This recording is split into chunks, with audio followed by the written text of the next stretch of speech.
Alright, what's So your like you said, predictions? there's Balls on the line. I want to hear it. I want to hear it. Who's taking this? Who's taking the series? Do or die for both of these.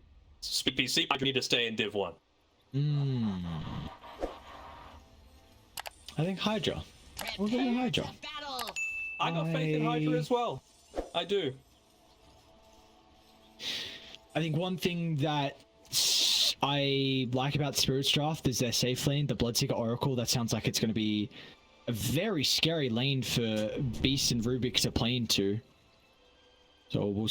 I mean, they too have a lot of spam by themselves with axes and bolt. Is that going to be enough though? Because I feel like level 2 from is going to be able to get very aggressive, and if they can get kills, that lane can start to get out of control. That's a lot of your tempo as well for the Beastmaster. Could be able to slow down whatever item he wants. Looks like he's got Helm Dom as well queued up, so bit of a different build this game from the Beast. Again, I think he's recognizing the strength of the Oracle against what they've got to output, and they don't exactly. Well, I guess they've got the Tidehunter, right, to be able to deal with any sort of Helm Dom style, but it's going to mean that Collapse needs to be a little bit more responsive, and maybe they're just backing the Lifestealer to have a really good time against the Tidehunter in the laning stage. He isn't actually this like impenetrable wall. All right. I'm not anywhere near as confident as I was in that second game. I hope everyone that wagered the points in Twitch chat is enjoying the fruits of that. I think it was pretty even actually, like 60-40 in Spirit's favor. But this game, I wouldn't want to go out on a limb. Miposhka? See you later. Uh-oh. No. Well, that makes the lane a lot easier for sure. Like getting that first blood, especially over to Cloud. Just looking to give him, what's he got now off the back of this? Just plenty of stats. Regen to be able to play around with. 3 mangoes, Tango and Asal. So he just wants to be spamming out those axes as much as possible. I mean, the big weak point for this lane, for me, is that, like you mentioned, level 2 on Team Spirit, they should be able to get a kill in this lane. And the fact that it won't be a first blood now is going to be a harsh downside for Team Spirit to be able to get that early items up and up to scale on your pro.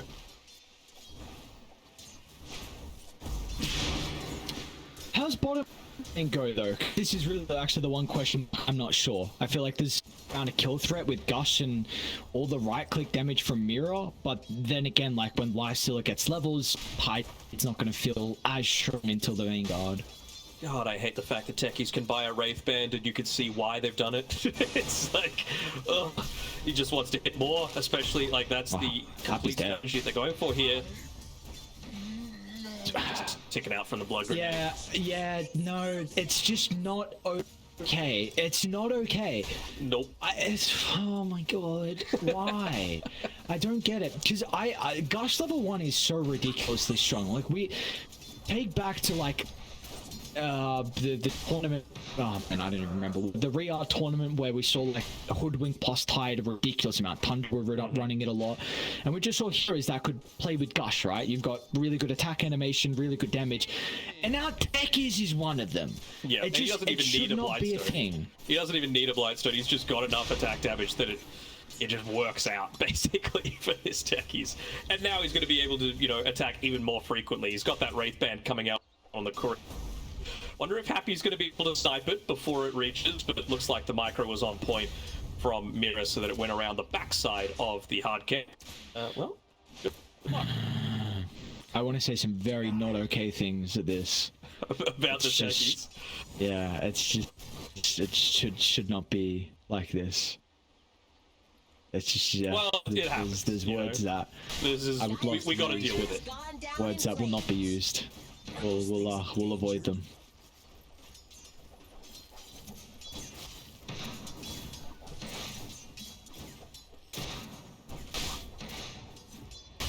All right. I think Gabe and Herd, Aries talking about the techies and took him out for a second, so I'll cover things solo for now.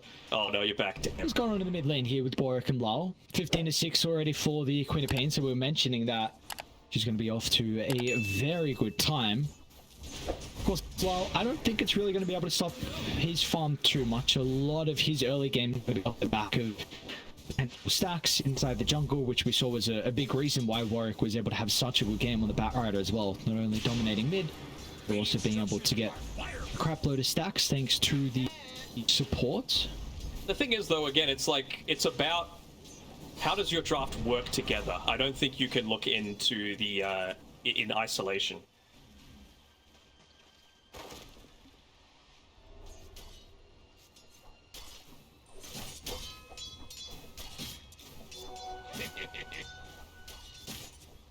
Well, how's bottom going at least for Kami? I mean, continue to have a pretty good time. Well, no kills going in the two from what we saw prior, and it looks like top as well with what we were saying. Kind of the spam out from Yatoro and Maposhka. They haven't been able to put too much of that onto Cloud just yet. They... Can you hear me now? A little over... I can hear you. Hello. Okay, I'm not sure what happened, but what I was saying before was that Happy's getting a little bit of the business done to him on the bottom side. Has to be a little careful with how deep Mirror goes, though. Although, who's actually one that's going to be dying off the back of this? This even sort of trade. The thing I was talking about was, you mentioned before the Bat Rider and his potential to be able to take a lot of these stacks. Same sort of thing with the Beastmaster, right? You would have to say that it's probably a little bit easier for, I'm not sure if it's actually easier for Lil, but with the style that you've gone for, with this gush into the techies just right-clicking with the Wraith Band, you basically want to, you want to stay in the lane. You want to keep the domination up. You want to keep pressuring this lifestealer so that he's not getting a ton of this early farm, maybe getting kills onto the Lich. But, you know, if you're forced to move away from the lane, it kind of goes away from that style, you know?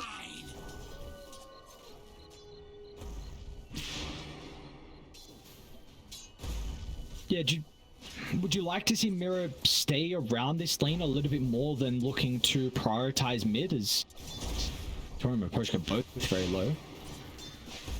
I think it depends on what state the game is at right now. Like, Toro, hang on a second. Be careful, my friend. They might be able to get the turnaround. Though, like right, finds a connection. Super hesitant though. Lil, look at the posturing out of the Rubik, chasing down Maposhka.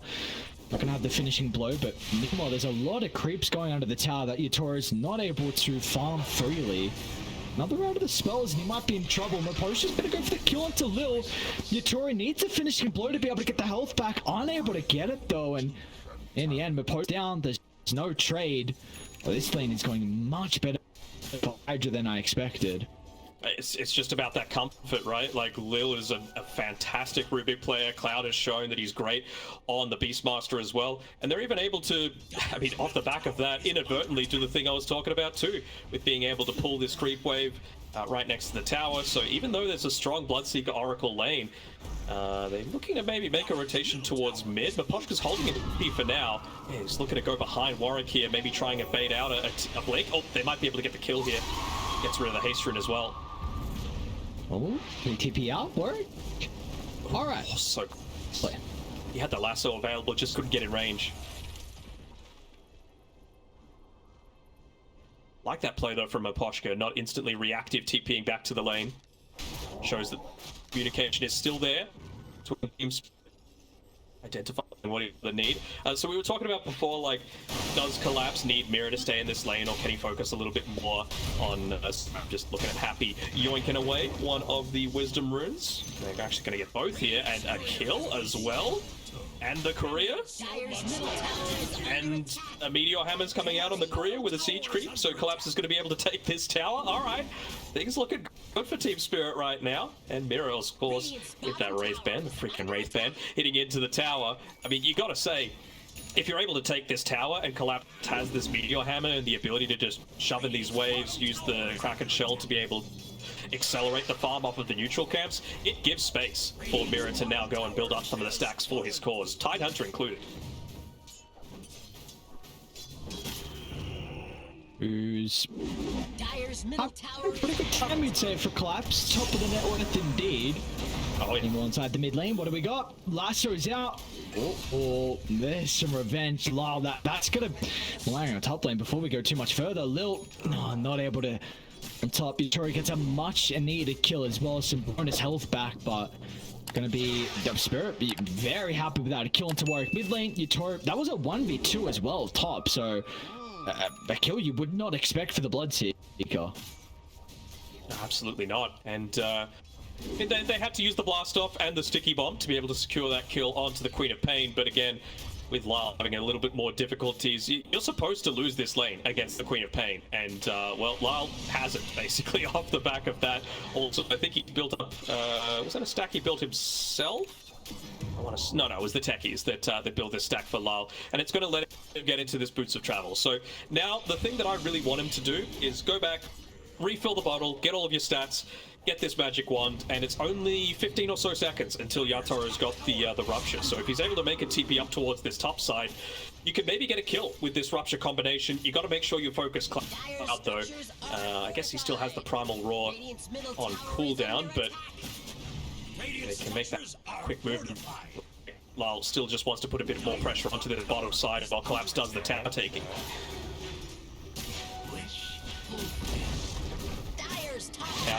Tower for now. You'd have to say that HYDRA is the happier one about that, although. Is that the Helm of the Dominator coming out as well? It is. Yes, A little bit of extra tower taking potential for them now been picked up. And they're basically going to be trying to monitor wherever Collapse moves, and maybe even bait out some of the movements that this Tidehunter's doing, because they really don't have anyone else that's going to be able to stand in front of a tower and protect it against a Helm of the Dominator creep that's going to be buffed up by Beast Aura, that's going to potentially have Lich with the Frost Shield, just protecting it from any sort of right clicks. Observer Ward placed down. Try and find a quick pick off. We're just using the Beastmaster Hawk as well for that purpose. Did get scouted out though. HYDRA was on top of Warwick when he blinked in, so that was why Warwick started to deny the ward, but chooses otherwise. So far though, no. HYDRA actually. Just a lot of damage on a Warwick.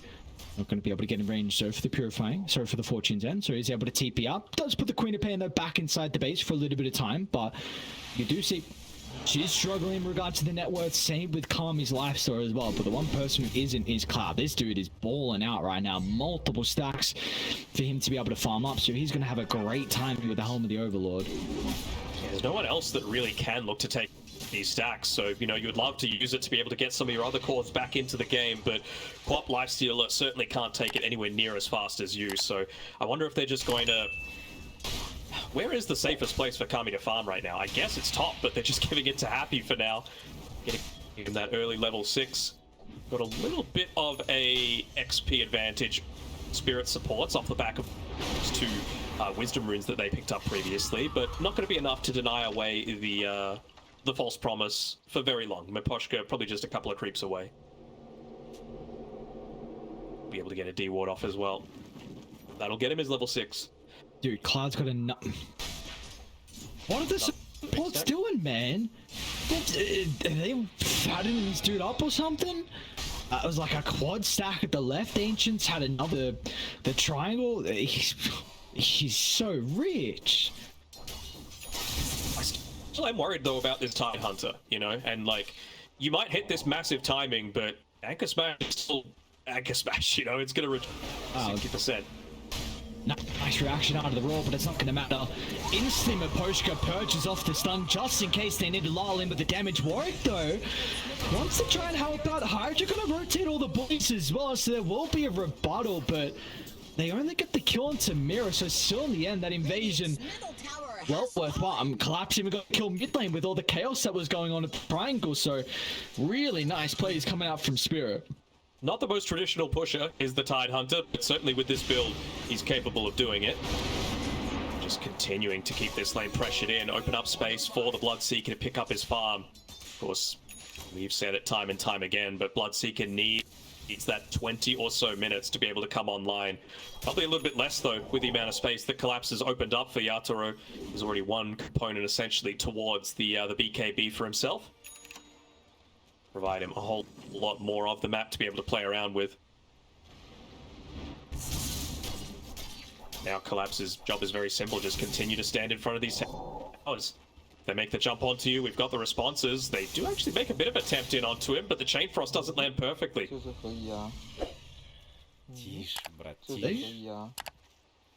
gonna say, did I see the smoke? But no, I think just out of range.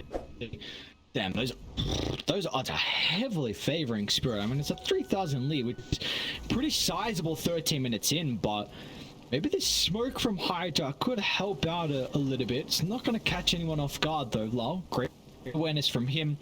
Gonna be able to back out of danger. But Poshka's even posturing aggressively just in case. I mean, they're aware that something might be going on. So is P kind of just acting as a smoke block to keep his cause alive? Anytime that, you know, there's creeps hitting a tower 13 minutes into the game, a tier 2 tower at that, and no one's farming it, that is just alarm bells being, you know, sounded off. It just means that basically they are making a move, because the MO of Dota is farm to fight and then fight to farm. You know, you just got to go back and forth between the two like a pendulum. And, you know, if they're not farming 14 minutes in where they don't have tools to be able to fight properly, then something's up. It seems like they're even trying to set up on Kami down bottom lane. They've even got Sora nearby as well, so there could be that potential rupture play into the lasso. You see Lil's nearby as well, just in case, and even the Lich is starting to move down bottom. So we might have a bit of a skirmish breakout. Kami's gonna start to play a bit defensively though. They might just go for the easy kill into Lil instead.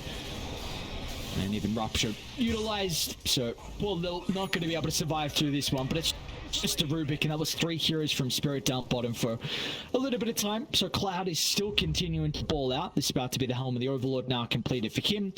Oryx even getting a little bit of catch up as well with the Queen of Pain.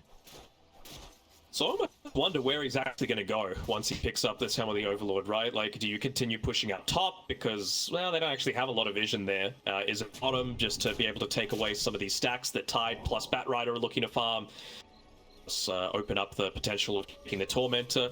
I really still feel like, I mean, maybe it's been mid, so Clap needs to actually use a TP as opposed to just taking the Twin Gates to be able to move from top to bottom. Radiant's top tower is under attack. I guess, like, they don't really have an ancient farm besides the Beastmaster, right? Like, Lifesteal, you wouldn't really think of that. Maybe once he gets Deso, he might want to park himself towards top instead of Cloud. Yeah, I think that's certainly a possibility. I mean, I feel like once he gets the Desolator, that's when you're wanting to push with your Beastmaster as well. You know, successful team fight off the back of the Precision, level 2 ulti well. Helm of the Overlord, take that, either take a tier 2 tower or take Roshan, especially considering that for the next 4 minutes, Roshan's up top, and that's where they've got their vision right now, around the Twin Gate. Yes. Game's slowing down in regards to killers, but it's not slowing down in regards to the network that's continuing to be built up from Spirit. 5,000 now. Really starting to get to a bit of a scary stage, because we're almost at this time where a fight's going to break out, and goes the way of Die, this could easily be an objective. So what do HYDRA need to do to potentially turn around the game that's starting to get a bit out of their reach? I really think it's just as simple as waiting for that Deso. You get a big buff as well once Lifestealer hits level 12 into the Infest, so it's going to be off the back of like Warwick jumping in super deep. Maybe he'll have the time to be able to finish the full Kaya and Sanj, get his level 12 to be able to, you know, just jump in, have the Infest for the extra 800 HP, use the Chain Frost bouncing around while they still... Roche, okay, feeling like they could do it even without the Desolator finished up, but they would have seen the Lifestealer making his way up towards this top side, so the responses might be starting to come for Team Spirit. Lyle makes his TP in, but they've got vision of it underneath that Observer Wood. Yeah, Collapse able to get set up in a fight. Ravage is always going to be a big issue inside a choke point. With the Observer Wood though. Any Hawks? As well. Got to take out this sentry that they've got at the bottom of the area. It was an Observer Ward trade, I suppose. We've always got this Hawk to be able to play around with, and they will see it. Yep, to the side, and Poshka just sniping it with the Purifying Flames, and as soon as they kill it, they go for that instant smoke, full wrap around, trying to come in from the bottom side. They would love to grab Kami with the lasso available. Cloud. You can't lose him to start the fight. They're even going to commit the Ravage to try and secure the kill as Cloud. He goes down, but Lyle's in a lot of trouble as well as Kami's trying to lock onto his target, but a defensive lasso, along with the ultimate from Poshka, keeps the Batrider alive, and now Yatoro has a free fight and is gonna start to clean up. Happy chased down by the Lotus Pool, and they even get another one as well. 4 members sent to the grave as Spirit. A perfect fight for them, absolutely flawless, and now Roshan is all theirs. This game is starting to get really out of control. It is, and I mean, again, it's just about the value of when they have vision and when they don't. There's no reason for them to put up any other observer ward around that area. They dewatered the one that they had. They got rid of the Hawk, was launched out. It's still on cooldown for quite some time. Instant smoke, full wraparound, not into the obvious choke point. It was so close for a turnaround though. I'm pretty sure Lil was hunting for that Ravage and he just slightly misclicked, so he got the Batrider's Flame Break instead. But, you know, popping out of a smoke during the nighttime, that's going to happen. You know, it was sort of like a flick being able to click onto a hero. It just connected onto the wrong one. And back to top, but still, they haven't addressed this ward. So Spirit, like, all right, well, we may as well stick around. Potentially more kills for us to find. Both sides kind of posturing with some extra numbers in the area. Even if fight really does coming out. So there's level 12 as well. Low. Can they get a range though for the Sinus' gaze? Yeah, they will, but yeah. Like you said, you're not sure. I don't blame you. You know, they're very hesitant about going for claps. This is a beefy man. Yeah, dude. All right. The watermelon. Dude, he's chuckling. There's a bit of a smirk going on. He's carrying a big. I saw that mouth move a little bit. He's having a good time. Just rub Vaseline all over the camera just for a little bit of that manual blur, you know? The mystique to him. Oh? I mean, with no collapse, this has actually become a really good fight for HYDRA.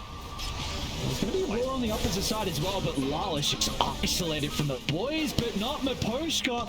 Just able to get in range, but False Promise does get stolen. Going to be able to keep Cloud alive for the moment. Last talking about it, instantly gets destroyed as soon as he dies. It's a 1-for-1 over the right side. Yatoro going to get enough life still back with the help of the Ravage. He's going to try and TP out. He'll be protected with the rage, but it doesn't matter. Yatoro once again cleans up. For the Bloodseeker performance from him has been exceptional. The Ravages to also enable him in back-to-back fights. His Spirit once again coming out on top. You got to say, Maposhka's positioning has been pretty on point as well, hasn't it? You know, giving up that early death, not the greatest, but it does mean that you're able to constantly just use this false promise to be able to save the core that gets gone on first. I like the fact that HYDRA went for the jump, right? They saw Collapse playing top. It just so happened that he still had the TP scroll available, so was instantly able to join in. 15 seconds left on the Ravage, and with all of the sustain that they have, just off the back of being a Tidehunter, being a Bloodseeker, with the BKB and the Aegis to be able to play around, plus the false promise, just barely anyone died, right? And they were able to get that turnaround off the back of it, just coming off cooldown. Did you see Cloud roared in that fight? Would have been the Batrider, I'm assuming. False promise into afterwards, right? Well, yeah, okay, that's true. I was just gonna say, I feel like you have to roar the Bloodseeker, but I guess if you do, then there's instantly a response there from Poshka if they want to purge it off. So, I mean, this is the big thing. We see that the Beastmaster with your potential to play, but Yatoro is just having free fight after free fight. And another thing, like we just saw the comparison between Warwick and Lyle. This matchup, Baron and Queen of Pain is not supposed to go this way, and you are not supposed to have a 4,000 net worth lead. Radiant's middle tower is under attack. Oh, doesn't make it easier. Batrider having a haste rune as well to be able to play around. It doesn't even need to pop the Firefly to be able to go for some of those chases. Even just feeling ballsy enough to be able to go underneath a tower, farm that, plus an additional creep wave or two. Might have almost spot Happy there, but even now taking away some of this farm from the Lifestealer, who's having a rough time getting into that next item after the Desolator. Have a look, he's even going into a BKB, realizing they are a little magic damage oriented right now on Team Spirit, but it's gotten to the point where Yatoro is able to do it even without any of that magic. Dire's middle tower has fallen. Is this high ground time? Only a minute left. Are they still gonna poke? It's tempting. I mean, you've got the Tidehunter almost level 15, so even more Anchor Smash reduction against the Lifestealer, against the Beastmaster. Whoa. Beastmaster Overlord creep is trying to rat. Real quick, do you see this dire ward? I've never seen that. Down to the south? Next to I've seen it. It's a new spot. Yeah. Damn, that's really cool. Nice little way to protect it up with the high ground, but also provide that outside of the base vision. Maybe that's why Radiant have the advantages. There's no real equivalent one like that for Dire. Dire's middle tower is under So we were both, like, we were both HYDRA enjoys of the draft. We said that it wasn't too convincing, but we did slightly favor them. What do we feel like are the biggest issues that have gone wrong for them so far through the first 24 minutes? I really feel like, well, they gave up First Blood, right? Right? Am I wrong? I can't remember. Yeah. I can't remember either. I'm trying to remember in my head now. We had a bit of a chaotic early start. That's all good. I just really think Team Spirit's decision to go for the techies and the Tidehunter style, as they did, really just caught HYDRA by surprise, right? You picked this lifestealer to be able to dominate the Tidehunter in lane, and it just didn't happen. You know, you got a bunch of those early kills, you started to scale at a faster rate than the Tidehunter did, and because of that, he gets a nice early Meteor Hammer, he opens up the map, and you don't have as much space to be able to farm. Radiant's top tower has fallen. So I guess that lane that we were expecting to go better in mid lane as well, like we've already brought up so far. So Yep. We'll see. That 14,000 deficit, it's a very rough position to be in at this stage of the game. Still 18% for HYDRA, but we were hoping for a couple of mistakes out of Team Spirit. They might be able to take the Tormentor, but HYDRA aren't nearby. They should know, though. They see the zaps going to the tree line. I like that attempt, throwing out the axes like that, just to see if he could snipe the last hit.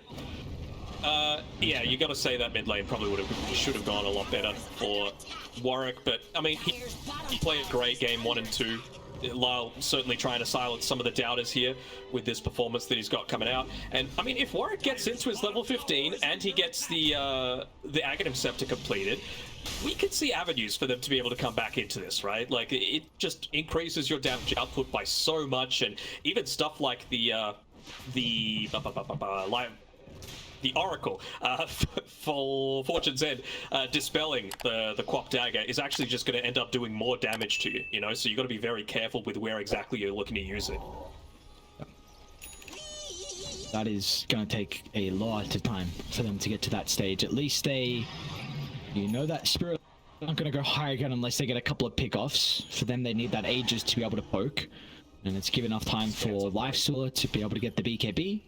And Cloud's got his own BKB as well. But yeah, like you said, scans on points. So they will be aware of at least something going on. Quap's just 200 away from the games too. So getting a little bit of a timing here. Again, it is still 14k behind, but every little bit counts. Also, not quite yet the maxed out blink. So we were talking about that Bloodseeker counter. It's not until you actually get into the blink for the Quap that you're going to be able to outrange the damage that it does. Bottom tower is under attack. Radiant's top tower is under attack. Alright. Just Solar Crest up, collapse, let him siege, let the man go to work. Radiant's top tower While hunting as well, they did place that ward though over the Tormentor, so they're well aware that some shenanigans are going on. Of course, got that blink to look to find in the opening. They might just blindly jump on a Cloud. Let's see if Lyle wants to go for it, but they get a glimpse of his own position. They're going to back on off. I mean, meanwhile, Kami's he's deep inside Spirit's territory. I mean, this is really, this stage of the game, probably the safest position for him to be in with where we see Spirit across the map. So he's continuing to get a decent chunk of gold. It's going to be the basher for the next item for here. They're going to all in on this this next push. Maybe use Kami as bait here. Has to be careful with how deep in he's going. I suppose they can't walk up onto this high ground though. Yep, catches out the smoke attempt. They're going to be able to back off. Instant pings out. Probably realizing that they've got that vision up on the high ground. Even Mirror. He moved down bottom, so they've got to be very, very careful to back off as a team on Team Spirit. Don't want to be caught out with one man down as they look to go for this one. They continue to push on forward. Another proximity mine being popped, but yeah, nice little clump up together for Team Spirit, making sure that it's not going to be a disaster for them. Yeah.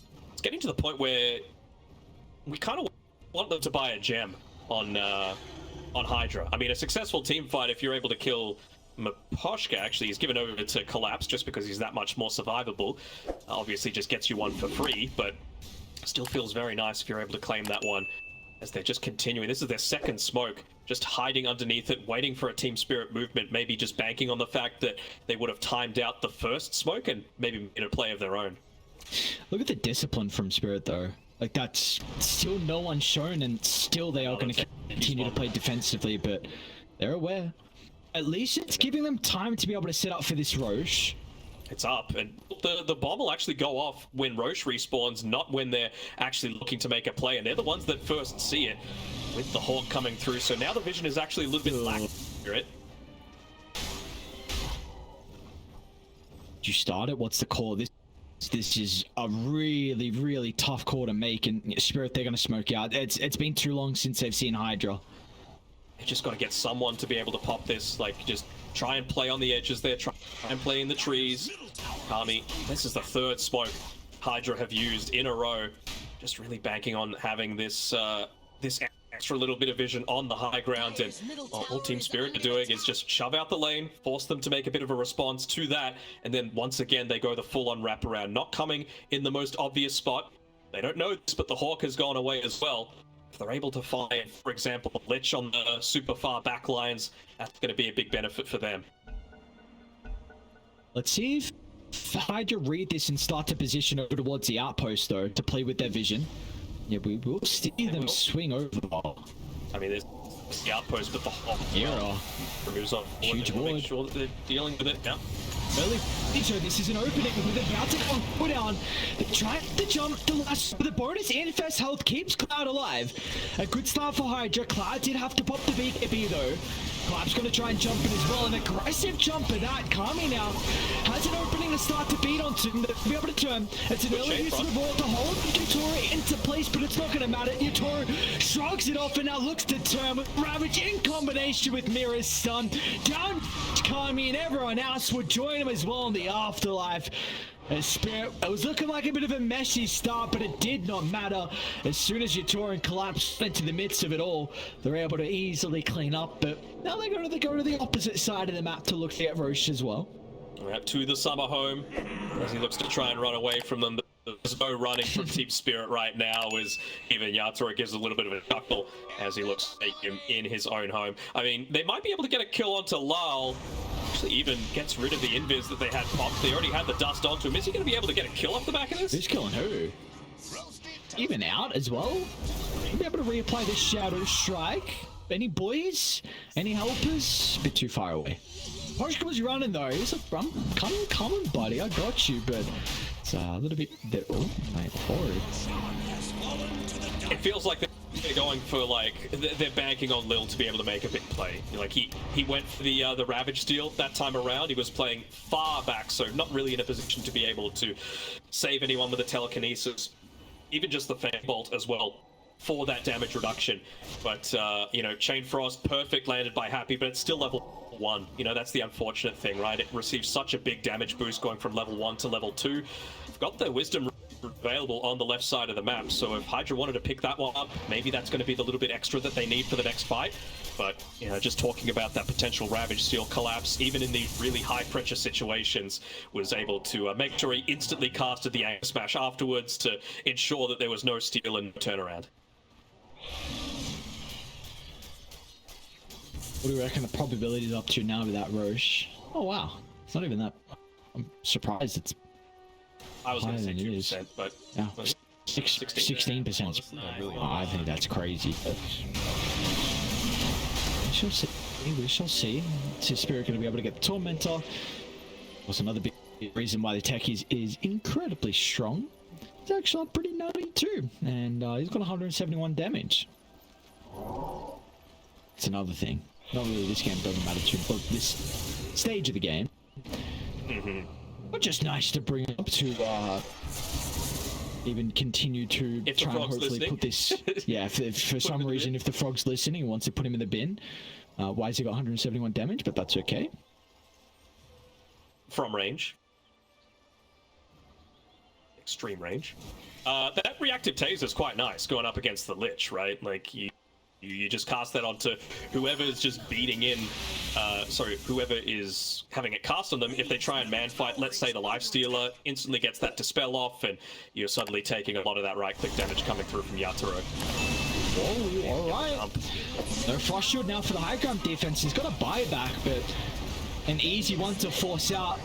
Lasso's got such a short cooldown as well, up in 30 seconds. Octarine along with the quickening charm. Mark's kind of in two minds with what to do. He's forced to TP all the way back to base with how quickly it's falling. Doesn't snag the bounty rune in time. They still have the glyph available to be able to protect this tower, and they'll use it at the very last second just to try and keep them out of the base. Look at that jump! With the backline attempt, they're going to be able to get the roar over to Yatoro in combination with the Sonic Wave. It's a lot of damage. They stole Rupture for the second life as well. This could be an opening. Let's see how they're going to be able to utilize it as well as Yatoro activates the BKB, looking to charge on full, but it doesn't matter about the Rupture. Yatoro still going off all the bleed damage. The lifesteal is just too much for them to handle. This boy is a beast. Kami's going to try and do whatever he can. It's multiple buybacks coming out from HYDRA, but there's just nothing left in the arsenal. Kami's by himself. Yatoro will rip him apart. The G's are dropped in spirit. Tries to take this get 3 in quite convincing fashion. 34 minutes in. They're going to continue with the flawless run as well. They will be 4-0 now in the summer tour. And a celebratory ravage at the end by Collapse. Probably the MVP of this game for mine. Yatoro didn't die a single time, but it was really Collapse that kept Kami contained during that very first part. We thought that this might be a really good lane for the Lifestealer. They last picked it for that exact purpose, but never really ended up being the case. And yeah, I think he needs to give himself a big pat on the back. This was the Collapse that I wanted to see in that game number 2. Not the Visage coming through. This would have probably protected them. And Collapse, he's so versatile. He's able to play a big variety of heroes, but it's the team fight that he excels in. And that's what he did this game. Dominated the lane and dominated the team fights. It's you said as well, kind of midway through that game, it's good for Lyle as well. That one in particular.